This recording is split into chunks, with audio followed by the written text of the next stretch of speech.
नमस्कार, आप देख रहे हैं प्राइम टीवी और मैं हूं आपके साथ ज़ेबाली और वक्त हो गया है प्राइम उत्तर प्रदेश का। उत्तर प्रदेश की 9 विधानसभा सीटों पर होने वाले उपचुनाव में सभी पार्टियों ने पूरी ताकत झोंकने की तैयारी कर ली है। प्रचार और संपर्क अभियान को तेज करने के लिए अंतिम एक सप्ताह में मुख्यमंत्री योगी आदित्यनाथ पश्चिमी उत्तर प्रदेश से उपचुनाव का प्रचार शुरू करेंगे। सभी सीटों पर 8, 9 के साथ 11 नवंबर को मुख्यमंत्री की जनसभाएं रखी गई हैं। योगी आदित्यनाथ ने एक दिन में 3 सीटों पर जनसभाएं कर चुनाव प्रचार को और धार देने का ऐलान कर दिया है। इसके साथ ही गाजियाबाद सदर सीट पर उपचुनाव के लिए अब प्रचार तेज होने वाला है। 13 नवंबर को वोट डाले जाएंगे, जिसके लिए हर पार्टी की तरफ से रणनीति तैयार की जा रही है।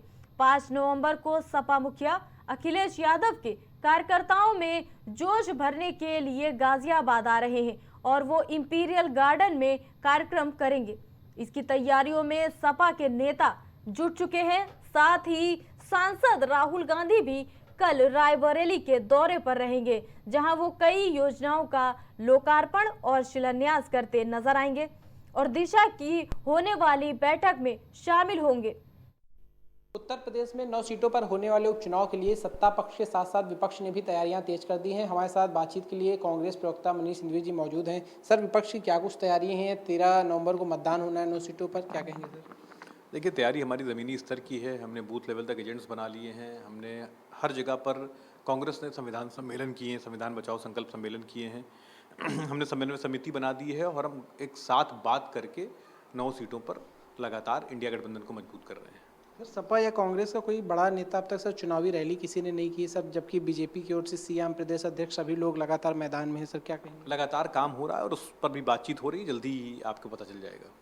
सर, उपचुनाव में कांग्रेस ने एक भी सीट पे चुनाव नहीं लड़ रहा, लेकिन समाजवादी पार्टी का किस प्रकार से समर्थन कर रही है, प्रचार कर रही है, इसके लिए क्या कहेंगे? मैंने बताया तो आपको कि समन्वय समिति बना दी गई है और वो लगातार जो प्रत्याशी लड़ रहा है उससे संपर्क में है और पूरी की पूरी तन, मन और धन जिसे कहा जाता है ना, तीनों सारे संसाधन लगाकर मदद करी जा रही है। तो आप सुन रहे थे कांग्रेस प्रवक्ता मनीष सिंघवी जी को, जिन्होंने तमाम बातें रखी और कहा कि कांग्रेस और समाजवादी पार्टी के बीच समन्वय समिति जो है वो लगातार बैठक करके तमाम कार्यक्रम जो है राजनीतिक कार्यक्रमों का आयोजन करके चुनाव प्रचार कर रही है। कैमरा सहयोगी धर्मेंद्र के साथ अभिनव सिंह, प्राइम टीवी, लखनऊ। और खबर पर अधिक जानकारी के साथ संवाददाता अभिनव हमारे साथ लाइव जुड़ चुके। अभिनव, देखिए, जिस तरह से उपचुनाव को लेकर जो तैयारियां हैं काफी तेज नजर आ रही हैं, चाहे हम राहुल गांधी से लेकर के सीएम योगी आदित्यनाथ की तरफ अगर देखें तो लगातार उपचुनाव आगामी है जिस तरह से, और लगातार दौरे किए जा रहे हैं, परियोजनाओं और लोकार्पण किया जाता नजर आ रहा है। क्या कहेंगे, इस वक्त क्या अपडेट है?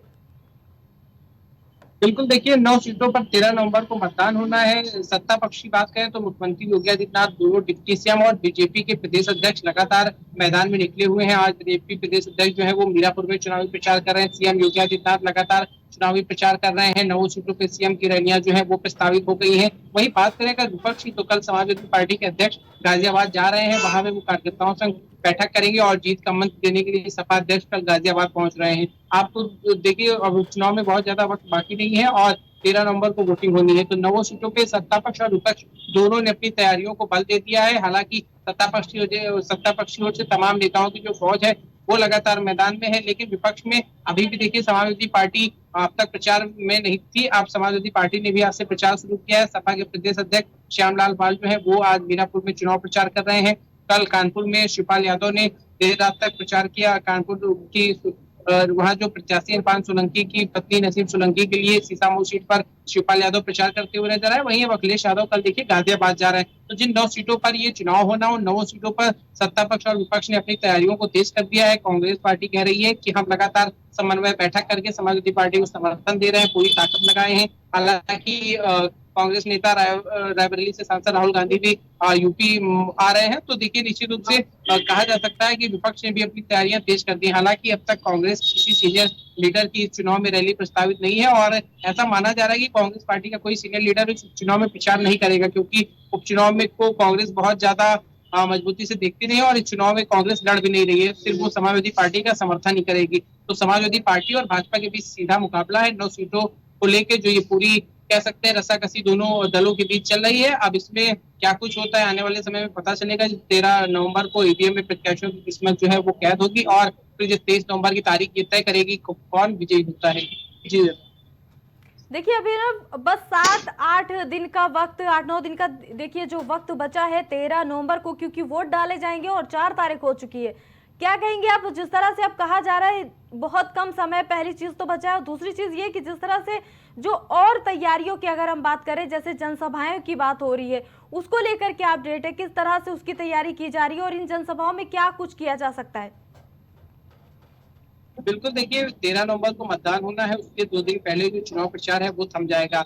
एनडीए की बात करें तो देखिए निषाद पार्टी ने भी कल सभी सीटों पे अपने लोगों की तैनाती कर दी है। सभी जगहों पे निषाद पार्टी के जो लोग हैं वो प्रभारी बनाए गए हैं, वो चुनाव प्रचार करेंगे, डोर टू डोर कैंपेन कर रहे हैं। सीएम की लगातार सभी विधानसभा क्षेत्रों में जनसभाएं हो रही हैं, रैली जो है वो प्रस्तावित की जा रही है। इसके अलावा बात करें एनडीए के अन्य सहयोगी दल आरएलडी की बात करें तो देखिए जयंत चौधरी खुद भी मीरापुर में प्रचार करते हुए नजर आ सकते हैं। वो सीट आरएलडी के खाते में गई है। तो इसी तरह से एनडीए का जो पूरा कुनबा है वो लगातार प्रचार में जुटा है। सीएम, दोनों डिप्टी सीएम, प्रदेश अध्यक्ष और तमाम इनके जो अन्य सहयोगी दल है वो भी चुनावी मैदान में है। अनुप्रिया पटेल भी इस चुनाव में लड़ जरूर नहीं रही है, लेकिन उनकी जो पार्टी है वो भी अब एनडीए का समर्थन करेगी। फूलपुर सीट पे मतदान होना है, उधर के खास प्रभाव है उनकी पार्टी का उस एरिया में। तो इस तरह से तमाम समीकरण को एनडीए भी साथ रही है। वही सपा की बात करें तो सपा के भी तमाम लीडरशिप जो है वो मैदान में है। अखिलेश यादव, शिवपाल यादव समेत तमाम नेता जो है वो ग्राउंड पर मौजूद है, अपने प्रत्याशियों के लिए प्रचार कर रहे हैं और वोटों की अपील करते हुए नजर आ रहे हैं। जी जी अभिनव, बहुत बहुत धन्यवाद इस खबर पर जुड़ने के लिए।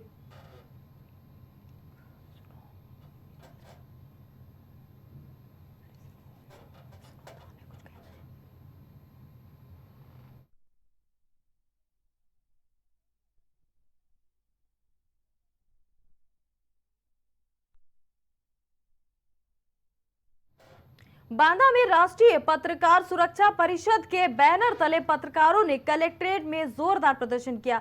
जिलाधिकारी के माध्यम से मुख्यमंत्री को संबोधित ज्ञापन सौंपा। बताया यह जा रहा है कि फतेहपुर में पत्रकार दिलीप सैनी की दबंगों द्वारा की गई निर्मम हत्या और हमीरपुर में पत्रकार को बंधक बनाकर नग्न कर की गई जो पिटाई पर विरोध जताया है। साथ ही दोनों घटनाओं पर ठोस कार्रवाई कर अपराधियों के ऊपर शिकंजा कसने की मांग की है और मृतक पत्रकार के परिवार को मुआवजा सहित सरकारी नौकरी देने की मांग की है। आज जिस तरीके से फतेहपुर के एएनआई के पत्रकार की हत्या की गई है, साथ में हमीरपुर में पत्रकारों के साथ जो मारपीट की गई है, ये अपने आप में बड़ा शर्मनाक है। आज उसी के उपलक्ष्य में यहाँ पर मुख्यमंत्री के नाम जिलाधिकारी बांदा को ज्ञापन दिया गया है, ताकि कम से कम जो अपराधी हैं उनको पुलिस गिरफ्तार करे। संगठन की तरफ से आज ज्ञापन माननीय मुख्यमंत्री जी को दिया जिलाधिकारी के माध्यम से।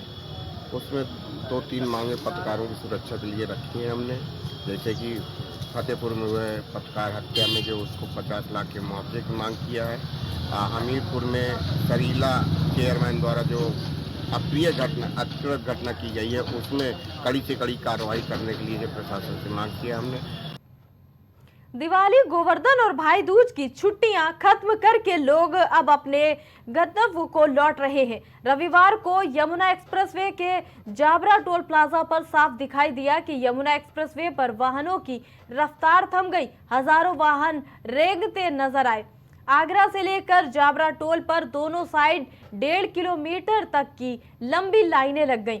टोल पार करने में ही वाहनों को आधा घंटे से भी ज्यादा अधिक का वक्त लगा। यमुना एक्सप्रेसवे पर ऑपरेशन मैनेजर देवेंद्र सिंह ने बताया कि जाम से निपटने के लिए 3 दिन पहले ही तैयारियां कर ली गई थी।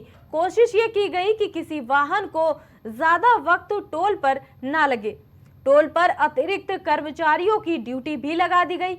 शनिवार से ही रविवार शाम तक एक्सप्रेसवे से होकर लगभग कई हजार वाहन गुजरे, जबकि आम दिनों में 15 से 20 हजार वाहन गुजरते हैं। शाम 4 बजे से रात के 10 बजे तक ये लंबा जाम इसी स्थिति में रहा है।